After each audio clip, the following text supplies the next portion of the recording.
Good afternoon. This is Briefing with the Chief. I'm your host, Patrick Jordan. Welcome back to the show. Hey, this is week 4 of a reconstituted podcast, Briefing with the Chief. And I want to thank all the folks that have been following us so far. Doing great. Doing great. Got a lot of good views and comments and people liking the show. Today's show, we're going to explore, should we have the death penalty for pedos or pedophiles?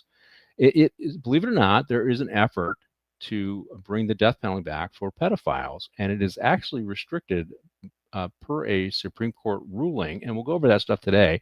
But I got to tell you guys, a subject like this doesn't fly too well on YouTube. So for this show to work, for me to handle these kinds of topics, I need you to subscribe on YouTube at Briefing with the Chief, like the show, and share it with a friend. And if you don't want to go on YouTube, you can also go to my Twitter page or my Twitter feed or X feed, which is at LASD Jordan. And what I do is once I drop a show, I pin it to my profile so that you can catch it there. And then I will drop it in other on other Twitter feeds who are concerned about this. And one of the reasons why I decided to do this particular show is because all this Epstein stuff. We keep talking about pedophiles and Epstein, and a lot of the people who are critical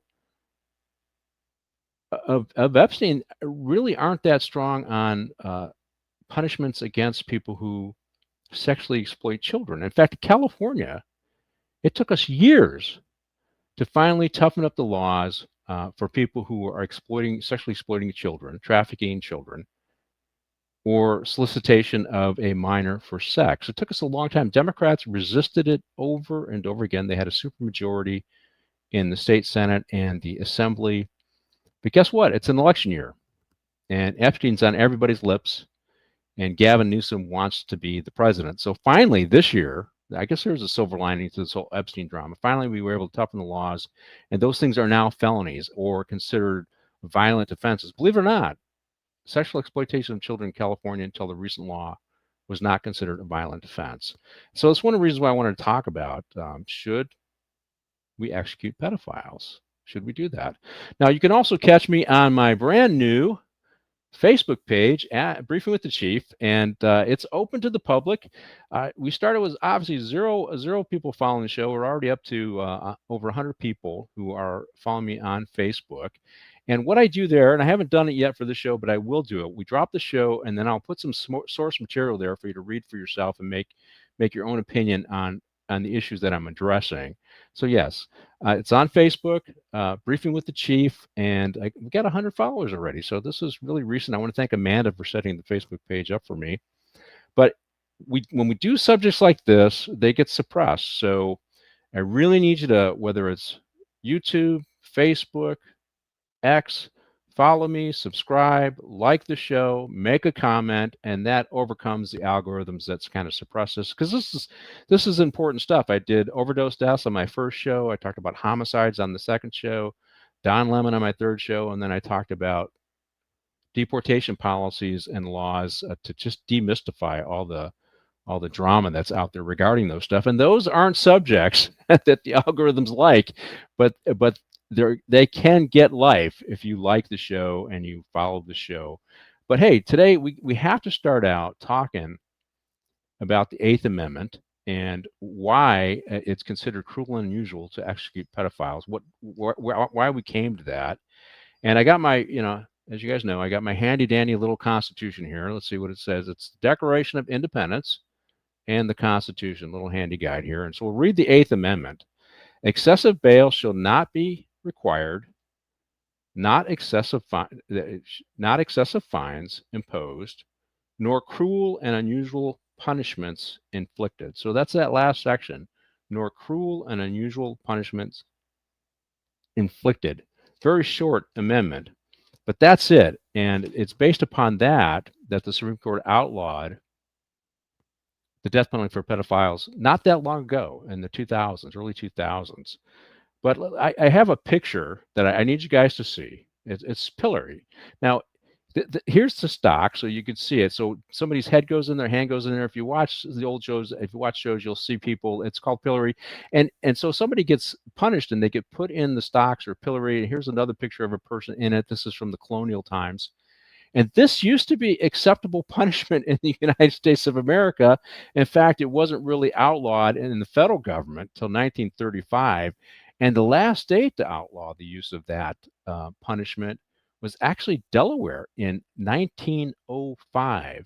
But now, as you can see, so that used to be accepted. And now the Eighth Amendment, it was like, I think it was 1791 that our Constitution was adopted, and cruel and unusual punishment was written in the Eighth Amendment. So being in pillories, hands and heads secured in a public place in wood stocks, it's kind of humiliating, but it's also punishment, was acceptable at the time the Constitution was written. And over time, it became an unacceptable form of punishment. 1835, outlawed by the federal government, and all the states outlawed it. Finally, the last one, Delaware, I guess it's Joe Biden's home state, Delaware, was in 1905. So that shows you how our idea of what is cruel and unusual changes over time, and that kind of impacts what's going on here in the show today. But I think I got a video. Let's kick off the video about this particular issue. Breaking news right now out of the Alabama legislature. The House of Representatives has passed the Child Predator Death Penalty Act. This comes on the heels of an alleged sex trafficking ring that was discovered in Bibb County last year. State Capitol reporter Ryan Hall brings us the latest from Montgomery. Republicans and Democrats in the House of Representatives debated a bill expanding the death penalty. Advocates say it will protect kids in the state, while those against it say it's unconstitutional. That's my question. Where does the slippery slope, where does it stop? We just fight the fight because it's a fight worth fighting, and this fight is worth fighting on a national level. That fight, sponsored by Representative Matt Simpson, would make sexual torture, rape, and sodomy in the first degree punishable by the death penalty if the victim is less than 12 years old. If offenders are sentenced to life in prison, they would have to serve a minimum of 30 years before being considered for parole. Representative Simpson defended his bill against Democrats who argue the law has already been blocked by the Supreme Court in another case. This is a fight we're standing up for our children. Our children are victims of the worst of the worst. You've mentioned how it's been decided as what the worst of the worst offenses have been, and we say that stops at taking a life. I disagree. Democrats say life without parole is a better alternative to that fight, arguing the death penalty could deter victims from coming forward if it's a loved one. When a person goes to prison and they have that label and that tag on them that they're a child molester, it's better to let them have life because they probably won't make it. You'll ultimately be asking the victim to put someone to death that they love. What I'm afraid of, that we might see more of these victims murdered. Still, Simpson says 5 other states have passed an identical law. When you take the innocence of the children, I believe in my heart that that is the worst of the worst offenses. And as it being one of the worst offenses, it deserves the worst of the worst punishments. The bill passed in the House and now heads to the Senate for a committee vote. In Montgomery, Ryan Hall, CBS 42 News. Yeah, so Alabama isn't the only state that is looking to do this. And, I think we have a statement from the Idaho governor, and I'll read it. It's the governor of Idaho, Brad Little, and this is what Brad says, because Idaho is going in the same direction: death penalty for pedophiles, and there's a reason why they're doing this, and I'll get into that in a minute. Just like capital murder destroys lives, aggravated sexual abuse of young children devastates victims and families for generations. The sexual abuse of children is sickening and evil, and perpetrators convicted of these crimes deserve the ultimate punishment. Idaho also just became the only state to make the death penalty by firing squad the primary method of execution. I commend my partners in the legislature for strengthening Idaho's already powerfully tough laws, tough on crime reputation amongst the states. So that's Idaho. But they're not the only ones. And I think Florida is also leading the way. I got a headline. Let's look at Florida's headline. And we got one there. I think we got one. There we go. Okay. Florida leads 15 states in asking Pam Bondi to support executing child rapists. And the subtitle is Ask Bondi to challenge the Supreme Court ruling preventing the death penalty for pedophiles. Now, what's going on here is the appetite for the death penalty for anything but murder uh, was part of the Supreme Court ruling, which we'll get into in a minute here. And so what you see is these states are all adopting these laws, in many of them red states, and they're making it an issue, and they're forcing the Democrats to fight to defend pedophiles, believe it or not. And so it puts them in a really tough spot. Now, this is a pretty emotional issue. I actually support it, but I understand where the victims might have some concerns. I really don't care what these Democrats say, because here's the thing: a lot of the people on the left, they don't even believe in the death penalty for murder. Right. In California, Newsom has put a moratorium on the death penalty in California, and they've watered down life without possibility of parole for a lot of offenders. So when they say, well, you can give them life, that's not really life. As reform movements come and go, life suddenly becomes, well, maybe 20 years, maybe 25 years. They don't really stay in prison for life. So when they say it's better to put them in for life, they know damn well there'll be a time that they really don't want them in for life. They don't want to kill them. They don't want them in for life. They want to give them a second chance. That's what they believe in, and that's what we're experiencing in California. And this latest gasp of getting tough on child predators in California is only because of the political necessity, in my opinion, for Gavin Newsom. He didn't want it to look like he's supporting criminals who target children. So part of this is political, but so what they're doing is they're building a national support in all of these red states to get death penalty for pedophiles, to overcome the belief that it's something that most Americans won't accept. Because if you have the majority of states, or a large number of them, support the death penalty for child predators, then it overcomes the Supreme Court ruling. Let's get into the Supreme Court ruling. The Supreme Court ruling is Kennedy versus Louisiana. Now, Louisiana had two people on their death row for abusing children. One of them was Kennedy. I think his name is Patrick Kennedy, and he sued, saying it was cruel and unusual to execute him for sexually abusing his stepchild because he didn't kill him. Right? He's saying that unless it's a murder, you shouldn't take the life. That was his argument. And at the time, we had a Supreme Court that wasn't quite as conservative as the one we have now. In fact, the ruling in Kennedy versus Louisiana was 5-4. So it was a close split decision.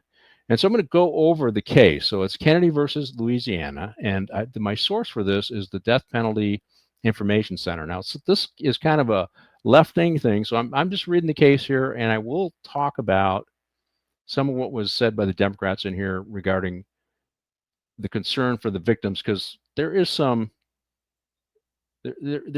that's worth thinking about when we talk about the victims when it comes to the death penalty.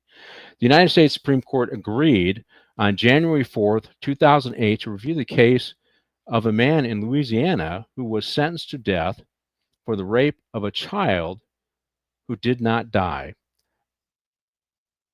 Of the approximate 3,335 people on death row in the United States, only 2 prisoners. So this goes back to what's acceptable in society. Only 2 prisoners had received the death penalty for this type of offense. Patrick Kennedy was convicted and sentenced to death in 2004 for the rape of his 8-year-old stepdaughter. The judgment was affirmed by Louisiana Superior Court on May 22, 2007. Kennedy challenged his sentence as a violation of the 8th Amendment based upon the rarity of the death sentence for the crime. So what he's saying is, because it's rare, it's clearly considered cruel and unusual for most of the public, which is why it's not given. And that Louisiana has crossed that line of what is cruel and unusual by giving it to him and one other person, because it's only 2 people who had been given this were in Louisiana. And Richard Davis was also on Louisiana's death row for a similar crime. No one in the United States has been executed for a crime other than murder since 1964. So he's talking about not only is it rare, but clearly other states have recognized that it's cruel and unusual. Just like when I talked about the pillory at the beginning of the show, it was once acceptable, but as society changed, matured, however you want to see it, that was no longer an acceptable punishment, right? That's what he's arguing here, right? We've evolved, we've changed. This is no longer acceptable. It's considered cruel and unusual. So the court last considered a related issue, not specifically addressed. There was a similar case in 1977 when it prohibited capital punishment for the rape of an adult in Coker versus Georgia. So I'm giving you this case because I want you to go and look it up, right? So in Coker versus Jordan, well, the case did not specifically address the rape of a child under the age of 12. The decision was viewed by some as limiting the death penalty to the crime of murder, right? So a person was given a death sentence for the rape, and the Supreme Court in Corker versus Georgia said that that was cruel and unusual. So based upon that case, they used it as precedence in Kennedy versus Louisiana to outlaw basically the death sentence for pedophiles. The questions presented in the case whether the Eighth Amendment cruel and unusual punishment clause permits a state to punish the crime of rape of a child with the death penalty. So in this case, I think originally at the founding of our nation, it probably did. It probably did. In fact, it probably allowed the death penalty for a lot of things that have nothing to do with murder, right? But over time, the country has evolved, and many people in the country see that as cruel and unusual. I'm not quite there yet myself, but I do have some concerns. I still think that based on the worst cases, it should go through. If you've got a serial predator, who's sexually attracted to children and abuses children, and the worst of the worst, then I think that person should be targeted. And before we go on here, I gotta give you a definition here. So as we heard in the Alabama case, it was 12 years and younger, right? 12 years old and younger. So a pedophile is sexually attracted to a child who hasn't gone through puberty yet. There are other categories for people who started puberty and maybe up to 15 and 15 to 18. And so there are other categories. So we're talking about the youngest victims is what we're talking about. They consider this a psychiatric disorder, and it's on the DSM scale. But that's what we're talking about. So we're talking the youngest of victims, 12 and younger. And in my opinion, the younger they get, the more awful it is, the worse it is. But also, if you're a serial predator, I think there is still some room for death penalties for particular classes of pedophiles. But that's what's about a pedophile is. So a lot of the people we're talking about with Epstein don't necessarily fit in the pedophile definition. They were older than 12. It's still despicable, don't get me wrong, but I just wanted to clarify the definition. So the other one is, if so, whether Louisiana's capital rape statute violates the Eighth Amendment insofar as it fails to generally to narrow the class of such offenders eligible for the death penalty. Among the briefs submitted to the United States Supreme Court were a lot of advocacy groups for children, and they brought up some very, I think, legitimate arguments. I think the worst of the worst.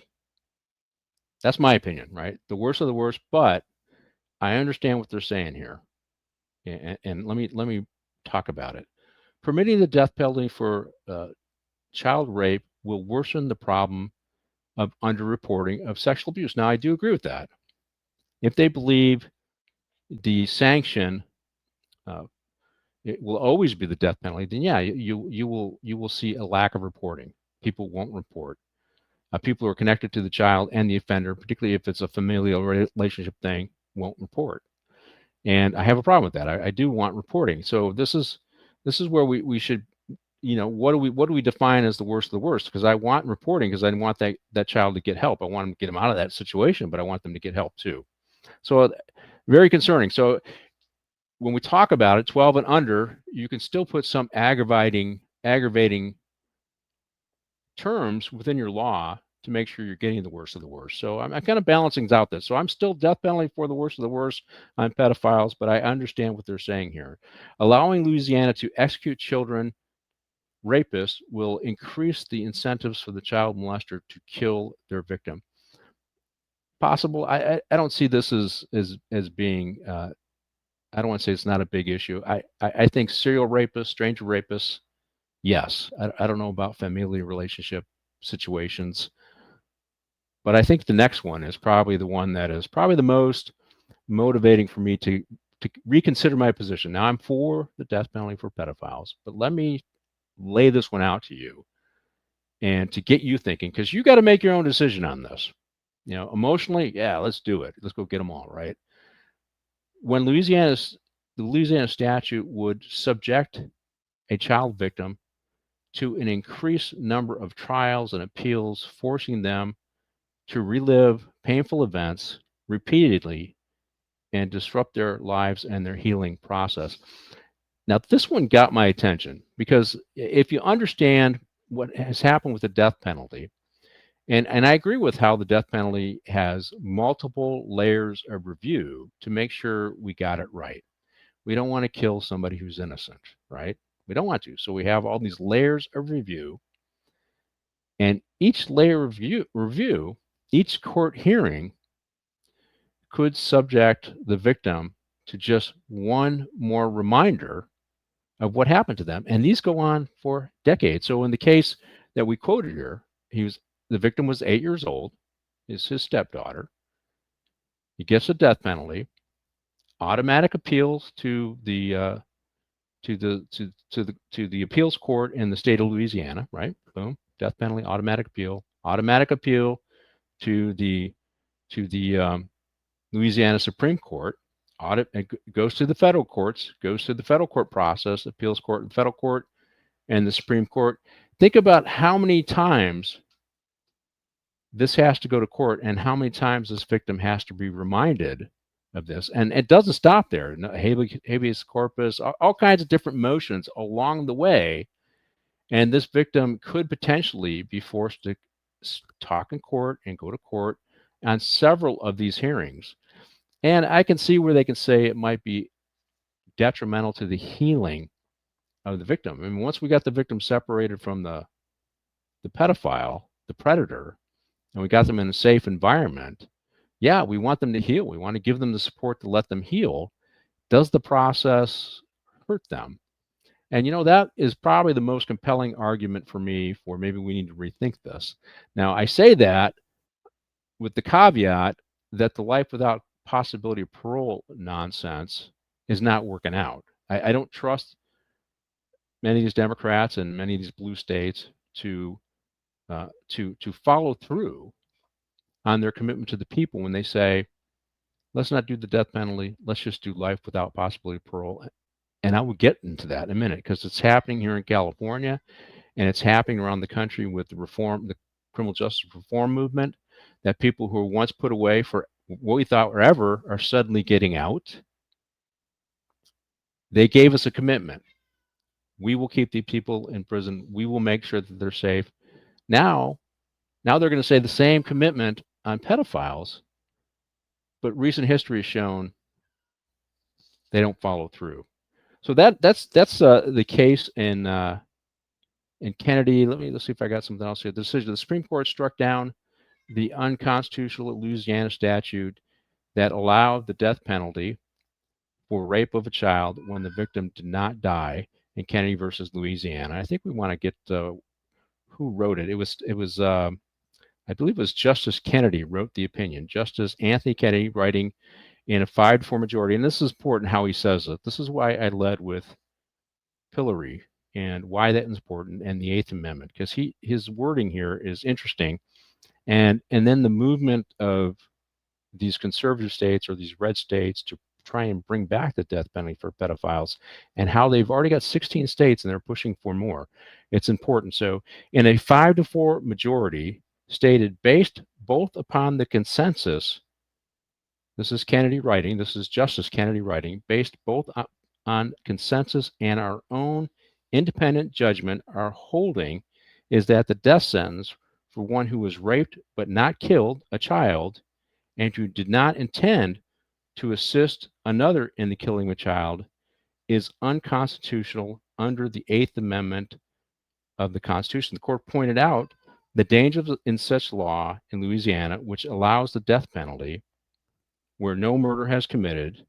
When the law punishes by death, it risks its own sudden descent into brutality, transgressing the Constitution's commitment to decency and restraint. At one point, this was acceptable. So now they're reinterpreting, but they're reinterpreting, as you said, that first part of his is he's pointing out that only at the time, only 5 states allowed for the death penalty for the sexual abuse of a child, only with no murder. Only 5 at the time. That factored into this decision. And what he's suggesting is because most of the nation sees it this way, Louisiana's out of step, and so we're gonna outlaw it because that's where the country is today. So when these 16 states, at least in my opinion, are attempting to change that, so when 16 states have these laws and somebody is convicted to the death penalty in one of these states, it will likely go to the Supreme Court of the United States. And when the Supreme Court looks around, they'll say, well, now there's 16 states that are that have the death penalty for sexually abusing a child under the age of 12. So it's become much more acceptable. So will the pendulum swing back? Will that work in the court? I think it's probably would. Politically, it gets the Democrats fighting to defend pedophiles, which is a terrible position for them. They always seem to put themselves in these dumb positions, right? But one of the things that they're suggesting is that we need to go with life without the possibility of parole. Now, my problem with that is we don't have life without possibility of parole. I mean, we say we have it, and in California, there's a recent effort, and I think I got a case here. I got a headline anyway. He confessed to killing. Oh yeah, let me do this. I jumped ahead of where I wanted to go. First, let's talk about the cost. The cost of one of the arguments they'll make is that the death penalty is more expensive than housing somebody for life. Yeah, and I'm using Texas here as a cost. There, it happens in any state. It says 1.3 million to house somebody for life. I think it's 1.8 million to execute them because of all of the appeals that we have for the death penalty. That's what builds up the cost. All those legal fees, because generally in most states they'll provide a public defender, a specialist and public defender for death penalties, and then the prosecution has to fight the motions and the appeals, and it goes all the way through the state courts, and generally will go to the Supreme Court. That all costs money and time, and that's where those costs are run up. And to some degree, part of it is because we have a very aggressive organization like the ACLU that fight these every step of the way. They don't believe in the death penalty, so they'll fight for even people who are clearly guilty, and they'll fight for heinous people who are getting executed. They'll fight for everybody, and that raises the cost. If you're only fighting those people who have legitimate concerns about their convictions, it would be a lot cheaper. But they fight everything every step of the way. So in some ways, I think those numbers are inflated because of the effort by organizations to fight the death penalty every step of the way. And one of the things that I've noticed about those same organizations is they're the ones who are also leading the fight to reduce sentences that include life without the possibility of parole, and to reduce sentences for all other violent crimes. In fact, the ACU were some of the biggest supporters of Prop 47, where we decriminalized a lot of crimes, or we just reduced the sentences on a lot of crimes in California. And we fixed some of that, but some of it still exists. So, why would the ACU spend a lot of money on that? Because they don't believe in the criminal justice as it exists today. They don't believe in being tough on criminals. They believe everybody should deserve a second chance. And we're talking very wealthy lawyers who live in nice areas. They simply don't believe in long sentences, right? And they don't believe in the death penalty. They don't believe in life without possibility of parole. So if somebody gets up there and says, from the ACU, says, well, the life without the possibility of parole is better than the death penalty. They don't believe in either one of them. They don't believe in either one of them. They're just saying what they can to take the lesser of the two evils, and they'll fight that battle to get rid of life without the possibility of parole down the road, right? So, and here's the case. So here's the headline. It's he confessed to killing at 21, and this is a case in California. This is from Cal Matters. I think I got a headline there. Amanda, you got the head? There he is. He confessed to killing at 21. It is time for California to give him a second chance. So this guy was convicted and sentenced to life without the possibility of parole. And I'll go a little bit through this article because I think it's important to understand. Now, we've already had in California, we've already had a movement that I call it the senior citizen discount. If you got a lifetime sentence and you've already done your 25 years and you're over 50, then you get to immediately get a parole hearing. So if you got a life sentence but with parole, but you get it automatically after 25 years if you're over 50, right? And I call it the senior citizen discount, and people have been getting out on that. But one of the classes of suspects or criminals who were not afforded that senior citizen discount were people who were given life without the possibility of parole. And in California and many of these blue states, they're attacking even that. So when they pass the law and says, no, we're going to get tough on these criminals, we're going to put them away for life, we're going to keep them safe from you, until we as Democrats are in charge, they have super majorities, and then we're going to overturn those laws because we were really lying to you. We really didn't mean it. We just did that for political reasons. And that's why you can't trust them, whether it's the ACLU or Democrats saying, like we heard those Democrats early on saying, oh, well, life without the possibility of parole, that's better than the death penalty. You know, they'll be in jail forever. No, not in blue states. So anyway, so this guy, he was homeless. He was living with his girlfriend in a warehouse. Let's see, homeless. He was homeless and drifting from one drug score to the next. Gold and his wife holed up in with another transient in an abandoned warehouse. Gold attacked him with a knife, beat him and tied him up, and proceeded to rifle through his belongings for a wad of cash that he'd flashed earlier. When the man began yelling, Gold stuffed a sock in his mouth. And this is Gold's comments. I hate having to relive this statement, Gold said before describing how he heard the man muffled grunts and failed to realize that he was suffocating.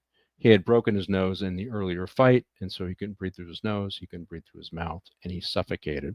Now, of course, he found God. And now that he's found God, and he was a youthful offender, he was 21 years old at the time, they're saying, well, for youthful offenders, we should reconsider life without possibility of parole for youthful offenders. These indiscretions of youth, beating somebody for, and it was, I just want to tell you, it was $68 was his wad of cash. $68, a $20 bill, and it wrapped around a bunch of singles. 68. So he killed somebody for $68. Now he says, racked with guilt, he went home to his mom in Kansas. This article is it leans a little bit left, right? So racked with guilt. Let me reinterpret that for you. Realizing he killed somebody and trying to avoid responsibility, he ran home to his mom in Kansas. Not racked with guilt. He ran to Kansas, right?